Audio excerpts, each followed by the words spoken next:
Teman Bicara, teman berbagi cerita bersama aku Elin. Seperti biasanya di podcast Teman Bicara kita bakal ngebahas banyak hal terkait mental health dan juga parenting. Nah, edisi Ramadan 10 hari terakhir bulan Ramadan ini kita akan ngebahas salah satu malam yang dinantikan semua umat muslim, yaitu malam Lailatul Qadar, di mana malam Lailatul Qadar ini sebenarnya bisa kita manfaatkan untuk beriktikaf, kemudian juga bisa untuk digital detox atau mungkin mengurangi kita ketika kebanyakan main media sosial. Nah, untuk itu kita akan ngebahas lebih detail lagi bersama narasumber kita ada Dr. Farudin Aziz, LCMSI. Beliau adalah dosen atau akademisi Fakultas Syariah dan Hukum UIN Wali Songo Semarang. Kita sapa langsung yuk Tribuners. Assalamualaikum Pak Aziz. Waalaikumsalam warahmatullahi wabarakatuh. Terima kasih sudah hadir di podcast Sama-sama, kali Mbak ini, Elin. meluangkan waktunya di Tribun Jateng untuk kasih, berbagi sama-sama. dan juga sharing sama Tribun Jateng.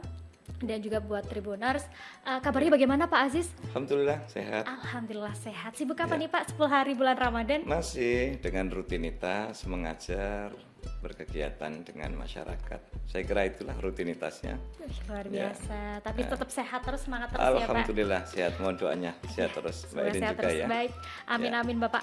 Nah Bapak, 10 hari bulan Ramadan itu kan biasanya kita sebagai umat Islam kita menantikan ini ada satu malam yang selalu ditunggu ketika Ya. bulan Ramadan. Malam ini begitu spesial. Ada malam Lailatul Qadar. Boleh Tribuners mungkin dijelaskan definisinya terkait malam Lailatul Qadar Bapak agar lebih Ya. memahami sebenarnya malam apa sih? Ya. Baik. Kalau secara normatif sebenarnya Lailatul Qadar itu menjadi istimewa karena malam di mana Al-Quran itu diturunkan. Sehingga malam itu diburu betul oleh umat Islam untuk bagaimana kemudian mendapatkan Lailatul Qadar. Pertanyaannya kemudian bagi saya yang paling penting adalah bagaimana kemudian mendapatkan Lailatul Qadar itu. Saya berpandangan bahwa Lailatul Qadar itu sebenarnya tidak perlu dicari, tidak perlu dihadang, ya, tidak perlu dicegat, tetapi bagaimana kemudian kita memantaskan diri menjadi hamba Allah yang dipantaskan untuk mendapatkan Lailatul Qadar. Caranya bagaimana? Sudah cukup.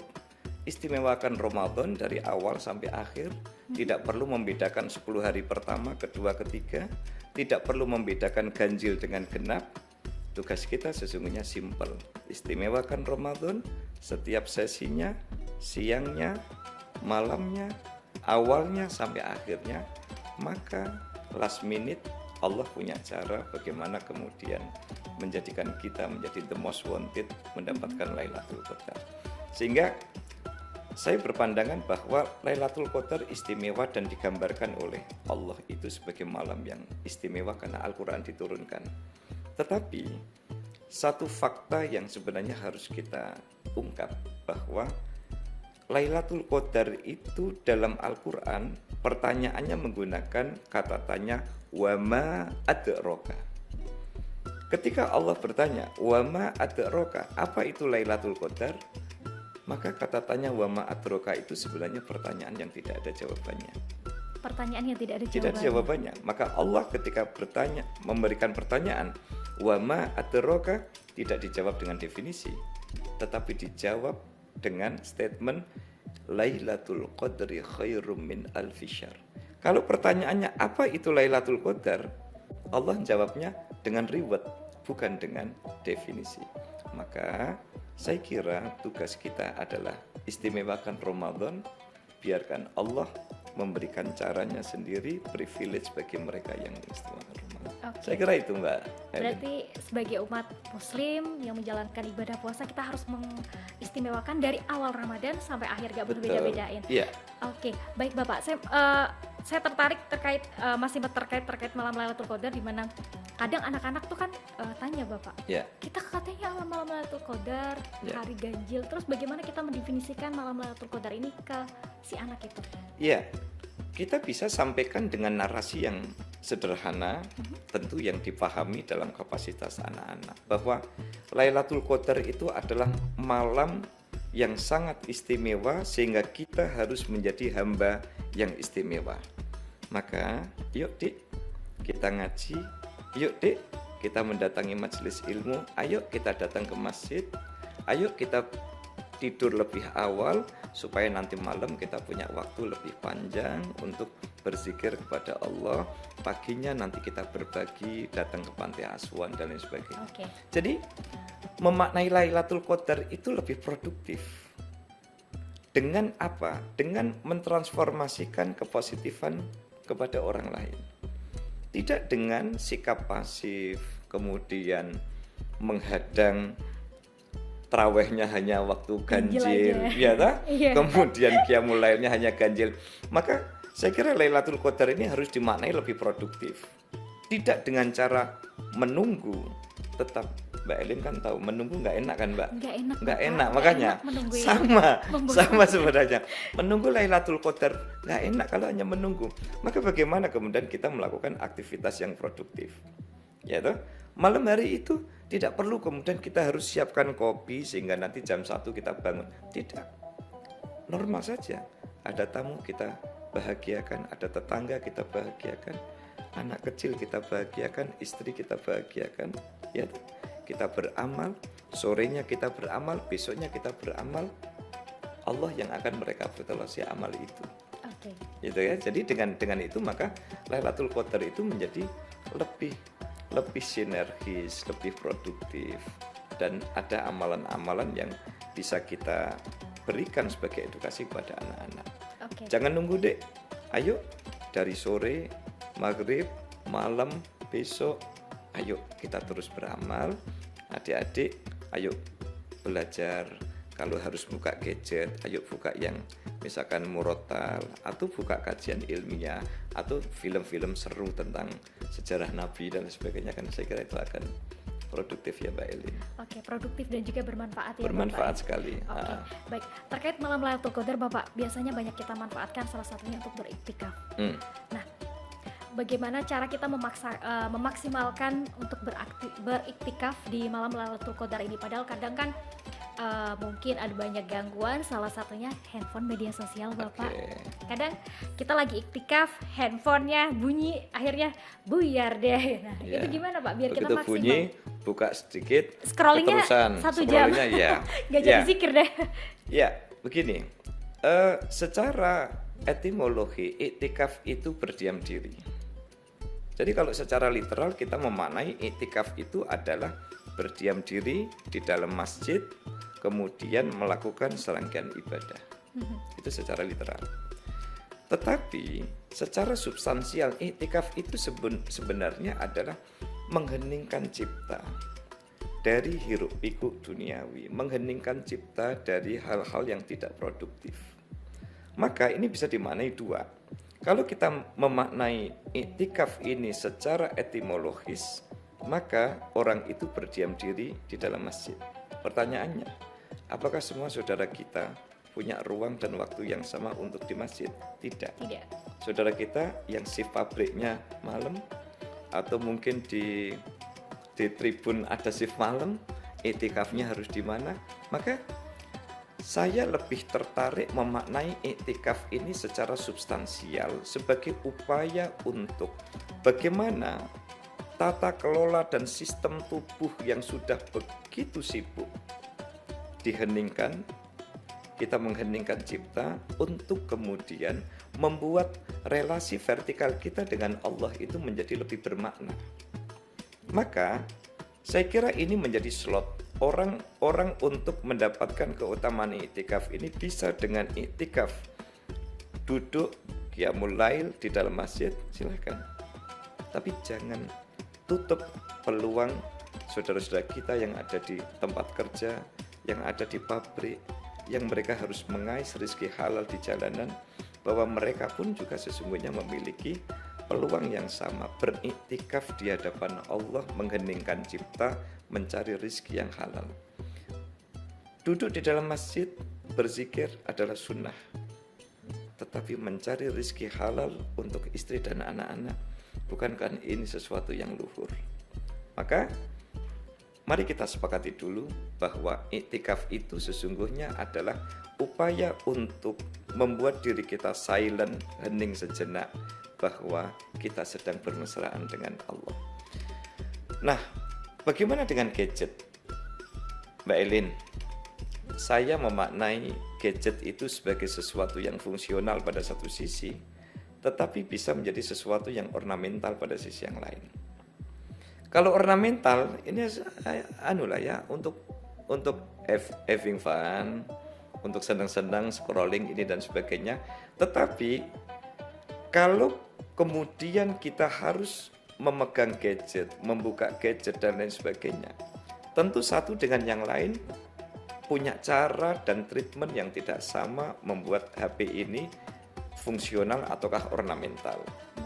Kalau malam hari itu ternyata orang cenderung melihat bahwa kemanfaatan HP pada malam itu tidak begitu fundamental dan menganggap bahwa HP ini sebatas ornamental, letakkan, selesai. Lalu kemudian beralih kepada aktivitas yang lebih positif. Tetapi bagaimana dengan saudara kita yang memang kerjanya harus membuka HP? Nah, itu gimana sehingga tuh, Pak? itu menjadi fungsional, tidak jadi soal. Makanya kita lihat HP ini sebenarnya ornamental atau fungsional. Kalau ornamental ini berarti fungsinya tidak begitu primer, kan begitu.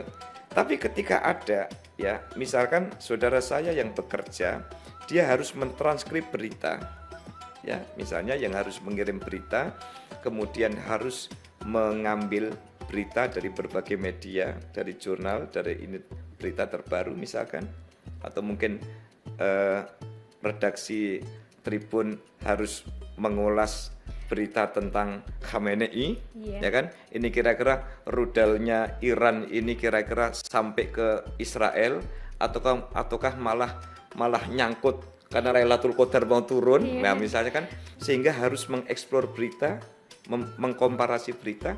Maka Mbak Elin dan juga para Tribuners, saya cenderung melihat bukan pada gadgetnya, tetapi pada bagaimana memposisikan gadget itu sebagai sesuatu yang fungsional ataukah ornamental. Tentu ini bisa kita katakan bahwa kalau HP itu sebagai sesuatu yang ornamental, ya sudah, mari kita tutup, kita letakkan. Tapi kalau kemudian ada yang HP harus saya buka, contoh apa? Contoh, malam hari itu penanggung jawab konsumsi mabit. Mabit itu kan biasanya kan malam mulai jam 2 sampai menjelang subuh. Kalau kemudian, maaf, saya tidak bisa buka HP karena kami harus iktikaf misalkan. Terus yang ngurusi konsumsi siapa? Bukankah melancarkan proses distribusi konsumsi sesuatu yang... Saya kira itu Mbak Elin. Jadi gadget dikembalikan kepada fungsional atau ornamental. Itu Lalu bagaimana dengan kita yang secara mungkin secara pekerjaan kita mengharuskan kita masih HP tetap on padahal kita pengen beriktikaf, Pak? Itu bagaimana, Pak? Apakah beriktikaf sambil ngecek-ngecek gini kan juga nggak konsen juga bagaimana kita bermesraan sama Allah nantinya? Begini, bermesraan dengan Allah itu kan sebenarnya berkaitan dengan kualitas relasi vertikal. Bahwa bermesraan dengan Allah itu banyak caranya. Makanya di dalam kajian tasawuf itu ada yang disebut dengan sufi urban. Bagaimana kita menjadi sufi, bagaimana kita bertasawuf di era modern. Bertasawuf tapi tetap naik mobil mewah. Bertasawuf tapi tetap berpenampilan parlente. Apakah itu menjadi halangan untuk bertasawuf? Tidak. Nah, maka kalaupun tadi misalkan ya ilustrasi yang disampaikan oleh Mbak Elin, ketika orang itu iktikaf di dalam masjid, boleh enggak Pak kalau saya masih harus buka? Tergantung fungsi. Kalau ternyata Mbak Elin lebih nyaman kemudian membaca mushaf itu lewat aplikasi, ya kan, karena matanya mata kontemporer, mata modern ini lebih familiar membaca mushaf yang ada di aplikasi daripada lembaran kertas, maka kenapa harus dipersoalkan? Kalau ternyata membuka HP di saat iktikaf itu ternyata sedang ngecek bagaimana perkembangan saudara kita di Palestina, saudara kita di Iran, saudara kita di bulan muslim yang lainnya, bukankah ini juga bentuk bagian dari kesalehan sosial, kepedulian sosial? Yang repot adalah kalau bukanya itu buka YouTube, ya kan? Kemudian kita jadi watching movie, nonton film-film action, Nonton Dracin Pak kalau atau sekarang. nonton dracin atau drakor. Iya. Yang saya kira dracin dan drakor ini masih bisa ditonton besok-besok sebagai suplemen tambahan di saat kita berpuasa atau menunggu buka puasa. Tapi ketika iktikaf ini saya kira kita harus punya skala prioritas. Kalaupun gadget itu dipakai, sejauh mana fungsi dari gadget itu? Jika memang fungsinya fundamental, kenapa tidak? Oke, baik. Melihat fungsinya. Iya. Oke, bagaimana kasusnya kalau misalkan ini Bapak, misalkan kita memang nggak butuh HP nih, mungkin Iya. ibu rumah tangga kan nggak harus on terus handphonenya. Iya. HP sudah kita letakkan, kita mencoba beriktikaf, tapi pikirannya masih, wah di medsos temanku tadi nge-like gak ya? Kemudian aku tadi habis posting nih, Iya. ada yang komen gak ya? Wah followerku nambah gak ya? Nah kita nggak konsen tuh, lah itu Iya. gimana Bapak? Biar kita tetap fokus beriktikaf, Iya. kan kita udah HP-nya udah diletakkan, media sosialnya udah kita letakkan nih, Iya. tapi kita udah coba iktikaf, tapi masih pikirannya, aduh ini postingan gimana ya? Nah, Iya. itu gimana Pak? Jadi fisiknya ada di masjid, tapi pikirannya itu ada di kamar. Iya, bergerilya di media Bergerilya. sosial. Mbak, saya kira cara romantisme seorang hamba dengan Allah itu banyak cara. Dan Allah itu punya satu sifat yang disebut dengan syakur. Apa syakur itu? Syakur itu adalah Allah itu zat yang maha toleran, gampangan, dan sangat permisif terhadap kondisi hambanya. Saya kira upaya untuk beriktikaf meskipun itu baru secara fisik, karena secara pikiran itu ternyata bergerilya kemana-mana. Nobody perfect. Tidak perfect, tidak apa-apa, tetapi paling tidak apa yang dilakukan itu adalah satu ikhtiar. Seperti halnya kalau level awam, orang awam itu sholat Allahu Akbar, ya kan? Allahu Akbarnya iya, tapi ketika Allahu Akbar itu masih mikir jemuran tadi sudah diambil apa belum, tadi magicom itu sudah di on kan apa belum. Dalam level-level tertentu itu sesuatu yang bersifat permisif. Masih mending karena mau iktikaf, masih mending karena mau meluangkan waktu, masih mending karena ada alokasi yang diprioritaskan untuk iktikaf, meskipun sekian persentase pikiran itu ternyata lari ke dunia maya. Tetapi itu jauh lebih baik daripada tidak sama sekali. Oke. Ya, siapa tahu bermula dari situ tahun depan atau misalkan hari ini masih kelayaban, besoknya frekuensi dan persentase kelayabannya itu sudah mulai berkurang, tetapi memulai untuk hadir secara fisik itu penting. Persoalan belum lahir batin, saya kira itu proses. Maka memulai ini pada saatnya nanti akan mendapatkan hasil yang lebih baik. Oke, berarti lebih baik dicoba Iya. secara fisik dulu meskipun pikiran bergerilya Iya. ke media sosial, mungkin masih mikir oke kompor, mungkin ibu rumah tangga kompor udah mati belum ya? Ya, Si adik udah makan belum ya? Iya. Tadi udah bikin kopi belum ya buat suami kayak gitu? Iya. Yang penting dicoba dulu. dicoba dulu. Nanti Betul. akan mengikuti, begitu Akan ya? mengikuti. Baik, Bapak, kalau terkait iktikaf, Nah, sebenarnya apa yang kita dapat dari kita beriktikaf? iya, iktikaf itu kan sebenarnya salah satu treatment mendapatkan kualitas hubungan terbaik dengan Allah. Karena pada saat itu kita sedang mengarahkan seluruhnya itu kepada Allah. Ya. Jadi mengarahkan seluruh sendi-sendi kehidupan fisik kita itu kepada Allah. Maka ketika seseorang itu beriktikaf, maka pada saat itulah sesungguhnya ia mendapatkan salah satu kualitas relasi vertikal terbaik dengan Allah. Maka rahmat Allah akan turun, maghfirah atau ampunan Allah akan turun. Ketika iktikaf itu dimanfaatkan dengan membaca Quran atau bertadarus, maka tentu akan mendapatkan keutamaan membaca ayat suci Al-Quran. Ketika di situ membaca sholawat, membaca tahlil, membaca tasbih, bukankah ini kalimat-kalimat zikir yang pahalanya besar dan dijanjikan oleh Allah. Oke. Maka kualitas ini menjadi baik, reward yang diberikan Allah juga luar biasa besar. Dan satu hal penting di dalam iktikaf adalah ketika kita mampu mengarahkan seluruh sendi fisik kita dan hiruk pikuk kehidupan duniawi kita, pada saat itu kita heningkan dan kita menuju ke satu titik sentral, yaitu Allah.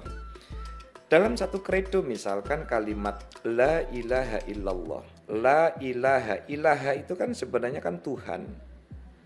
Jamaknya itu alihah. Ketika orang mampu menegasikan Tuhan yang selama ini berkaitan dengan materi yang dipertuhankan, seolah-olah kekuasaan menjadi segala-galanya. Gadget ini megangnya lebih lama daripada mushaf ya, betul, Mbak, misalnya. Kita menganggap bahwa kolega, relasi, networking itu akan menjanjikan masa depan kita. Kan tanpa kita sadar bahwa di dalam kehidupan manusia 24 jam misalnya, orang itu banyak mempertuhankan hal-hal yang sifatnya materialistik. Dan kita sedang diberikan ruang kepada Allah, yuk negasikan itu semua. Oke. Kau lupa loh, sholatmu kamu masih mikir pekerjaan, makanmu kamu masih mikir atasan, pekerjaanmu masih ini. Allah tidak punya ruang, Allah tidak memiliki persentase. Maka iktikaf ini menjadi salah satu treatment untuk menjadikan satu titik ini menjadi orientasi. Tentu di samping reward atau pahala yang diberikan oleh Allah. Oke, begitu luar biasa berarti yang didapat ya ketika beriktikaf. Salah satunya tadi bisa menambah kualitas hubungan vertikal kita ke Allah. Nah, masih terkait iktikaf Bapak, di mana ketika beriktikaf kan kita akhirnya kita hening sejenak. Kita menambah kualitas hubungan kita dengan Tuhan. Apakah di iktikaf itu sendiri, dari iktikaf itu sendiri kita bisa juga menemukan diri kita yang tadinya hilang Bapak? Mungkin akhirnya kita bisa tujuan hidup saya akhirnya saya menemukan, kemudian kemarin seperti ini ya, berarti aku harus memperbaiki seperti ini. Bisa seperti itu juga Bapak? Bisa, karena iktikaf ini bersifat kontemplatif, Mbak. Kenapa bersifat kontemplatif? Karena kita melakukan kontemplasi dengan membuat satu kegiatan-kegiatan yang ujung-ujungnya sebenarnya lebih cepat untuk mengarahkan frekuensi itu kepada relasi dengan Allah Subhanahu wa taala. Kalau di sini Mbak Elin akan bertemu dengan sesama mungkin sesama insan media di Tribun. Kemudian di luar ketemu dengan kolega ini. Tapi begitu kita beriktikaf, maka akan terjadi kontemplasi secara optimal. Maka ketemunya apa? Illallah. Ketika la ilaha, Tuhan yang sifatnya materialistik itu dinegasikan, maka orang kemudian akan mendapatkan illallah, kecuali Allah. Tidak ada Tuhan kecuali Allah. Maka Allah pada saat itu memiliki porsi terbesar di dalam pikiran kita, di dalam waktu kita, di dalam porsi kegiatan kita. Sehingga dengan cara itulah maka kita memang sepatutnya melakukan satu evaluasi diri, satu muhasabah, bahwa ya Allah, ternyata ketika beriktikaf dengan dua makna yang tadi saya sampaikan, ternyata menjadi satu renungan betapa selama ini tidak banyak waktu yang aku berikan untuk Allah. Dalam makna yang sempit. Dalam makna yang luas, sebenarnya iktikaf itu tidak perlu nunggu Asyura Awakhir, tidak perlu di dalam masjid. Tetapi ketika kita mengarahkan seluruh kegiatan duniawi kita ini kita kiblatkan. Kita punya mobil mewah, boleh. Ketika mobil mewah itu membuat kita semakin dekat dengan Allah, dipakai majelis ilmu untuk silaturahim, mendatangi orang tua, mendatangi saudara. Ketika dia ingin menjadi seorang miliarder, bagaimana kemudian uang ini mendekatkan diri kepada Allah? Ayo arahkan ke kiblat. Intinya apa? Intinya adalah iktikaf dalam makna sempit adalah kontemplasi bahwa malam itu hanya kita dan Allah. Tetapi dalam makna yang lebih luas ya dan lebih substansial, bahwa iktikaf itu sesungguhnya adalah mengheningkan diri kita bahwa Allah menjadi orientasi dan jadikan seluruh perangkat-perangkat duniawi dan perangkat-perangkat materi ini semuanya menuju ke arah kiblat untuk mendekatkan diri kepada Allah. Maka dengan cara ini maka mendapatkan relasi yang berkualitas dengan Allah itu sebenarnya bisa kita mulai dari kehidupan kita sehari-hari ini, Mbak Elin. Bagaimana pekerjaan ini membuat kita dekat dengan Allah. Bagaimana kemudian uang yang kita miliki membuat kita dekat nih sama Allah. Mobil yang kita punya kita tumpangi, bagaimana mobil itu membuat kita semakin dekat dengan Allah. Maka dari, oleh, dan untuk Allah. Nah, ujungnya adalah iktikaf dalam pengertian fisikal adalah berdiam diri, melakukan kontemplasi untuk mendapatkan kualitas frekuensi terbaik dengan Allah. Oke, berarti bisa dibilang untuk kita semua para pekerja ketika kita mungkin hening sejenak, meluangkan waktu sejenak untuk break dulu sebentar untuk hening, itu bisa dibilang iktikaf juga, nggak perlu di masjid. Iya, jadi iktikaf itu maknanya memang ada yang makna literal, ada yang makna etimologis, ada yang makna secara terminologis. Jadi tadi saya sampaikan bahwa iktikaf dalam makna yang sempit itu ya berdiam diri di dalam masjid, melakukan aktivitas-aktivitas ibadah, kan gitu. Tetapi iktikaf dalam makna yang luas adalah bagaimana kita mengheningkan cipta, mengarahkan seluruhnya ini semata-mata mencari ridha Allah. Kalau malam hari itu ada saudara saya yang harus masuk pabrik, ya shiftnya shift malam, misalnya jam 9 malam sampai dengan jam 9 pagi. Tentu tidak boleh dong di rentang waktu 9 malam sampai 9 pagi kemudian dia apa? Dia kemudian nyuri waktu 1 jam untuk datang ke musola. Jadi masalah. Betul. Padahal yang dia lakukan cukup bahwa bismillah ya Allah, malam hari ini aku masuk pabrik, aku harus bekerja, dengan kerja ini saya mendapatkan rezeki yang halal, dengan rezeki yang halal aku bisa nafkahi istri sebagai amanah yang engkau berikan, memberikan makan anak-anak dengan makanan yang halal. Bukankah ini bagian dari pengabdianku kepadamu? Oke, menarik. Berarti seperti itu iktikaf, kan begitu, Bapak? Iya.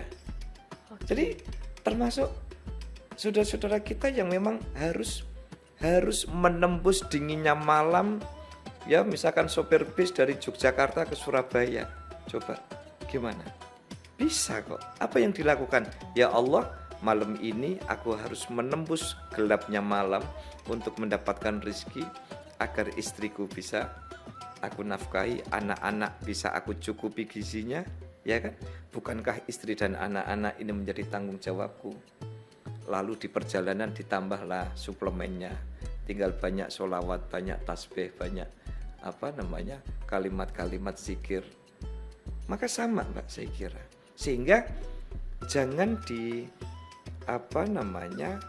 surga ini jangan dimonopoli hanya dengan satu klaster di dalam masjid, tetapi menjadikan seluruh area pengabdian kita kepada Allah itu melalui lokasi kerja, melalui ruang-ruang yang lebih luas di dalam kehidupan kita. Surga tidak hanya ada di dalam masjid, tetapi bagaimana semangat beribadah itu justru kemudian kita hadirkan di seluruh muka bumi ini. Saya kira itu, Mbak Elin. Oke, jadi gitu Tribuners. Mungkin Tribuners kemarin masih mendefinisikan iktikaf, bahwa iktikaf itu harus ke masjid. Bahwasanya ketika kita bismillah berangkat bekerja pada malam hari pun itu sebenarnya salah satu bentuk iktikaf kita. Seperti itu. Baik, Bapak, iktikaf yang hening, kemudian Lailatul Qadar yang begitu istimewa. Apakah ini bisa dijadikan salah satu media kita untuk detox digital, Bapak? Kembali kepada bagaimana kita memposisikan perangkat-perangkat digital itu. sekali lagi, jika ada skala prioritas untuk menjadikan i'tikaf ini sebagai ruang kontemplatif, saya kira ada kekuatan, ada energi untuk menjadikan HP itu menjadi tidak penting untuk sementara waktu. Kenapa? Karena dia megang tasbih, dia megang buku-buku zikir, dia megang mushaf, lalu menyibukkan malam itu dengan qiyamul lail dan sebagainya. Ya kan? Itu.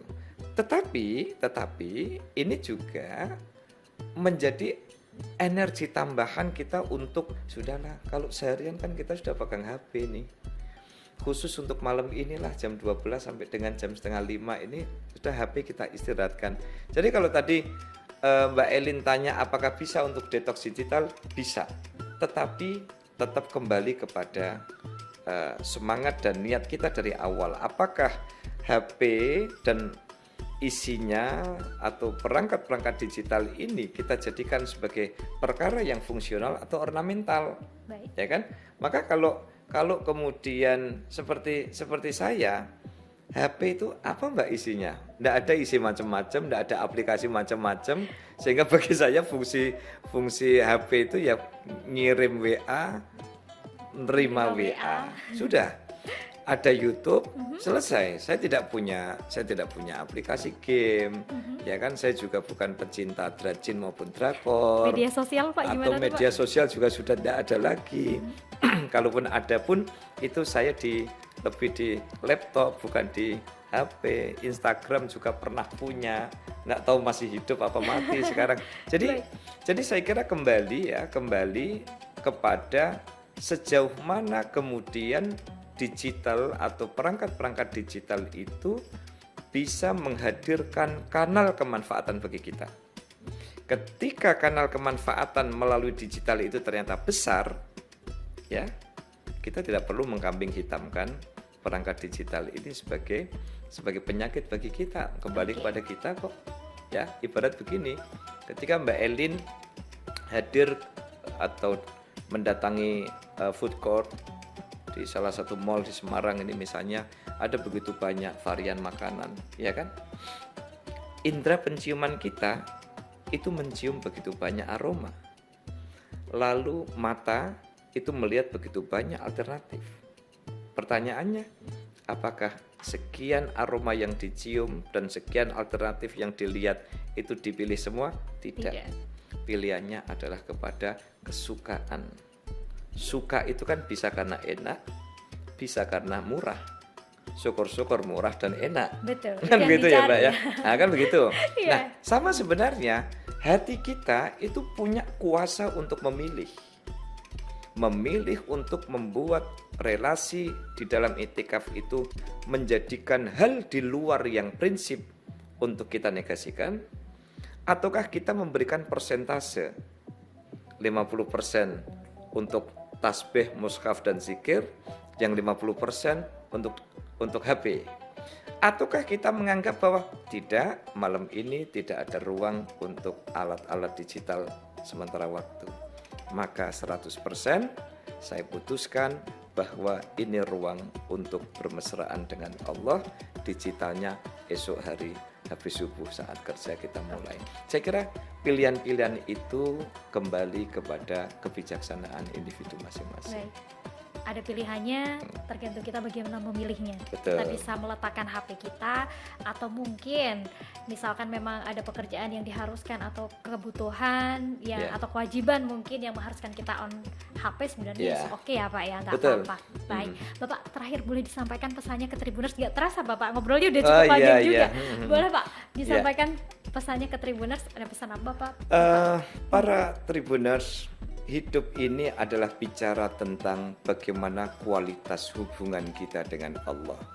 Membangun relasi vertikal yang berkualitas dengan Allah ditentukan oleh bagaimana kita menjadikan hidup ini sebagai pengabdian kepada Allah. Apapun profesi kita, apapun kesibukan kita, kita punya ruang yang sama, bahwa di hati Allah adalah orientasi. Hidup itu bicara tentang orientasi, bahwa penghambaan adalah nilai yang paling mendasar di dalam penciptaan manusia.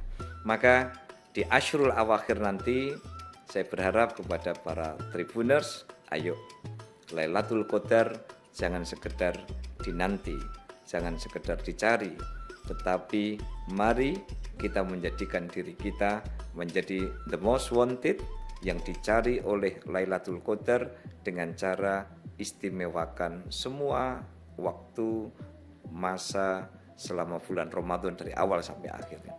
Insya Allah dengan cara ini maka kita akan menjadi hamba yang terpilih, sebab kalimat terakhir di dalam ayat tentang puasa itu ditutup dengan la'allakum tattaqun.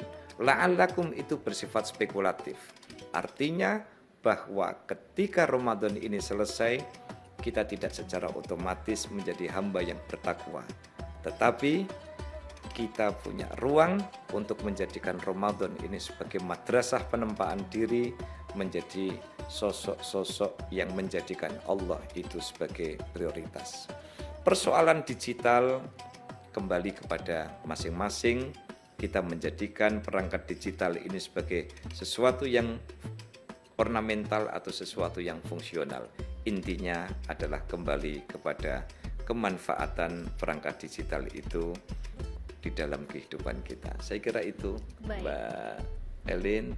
Terima kasih Bapak, obrolan yang sangat menarik. Kita jadi tahu Tribuners bahwa terasa ini berapa menit lagi? 30-an menit lebih Bapak. 30 menit. Luar biasa sekali obrolannya. Padahal tadi saking asiknya. Saya kira hanya 15-an menit ya, ternyata 2 kali lipat. Iya, 2 kali lipat. Terima kasih Mbak Elin, ya, terima kasih Bapak. Tapi menarik ya Tribuners, mungkin kita kemarin tahu bahwa iktikaf itu hanya duduk berdiam diri di masjid. Akhirnya kita juga tahu bahwa ketika kita bismillah, kita kerja pada malam hari pun itu sebagai bentuk iktikaf.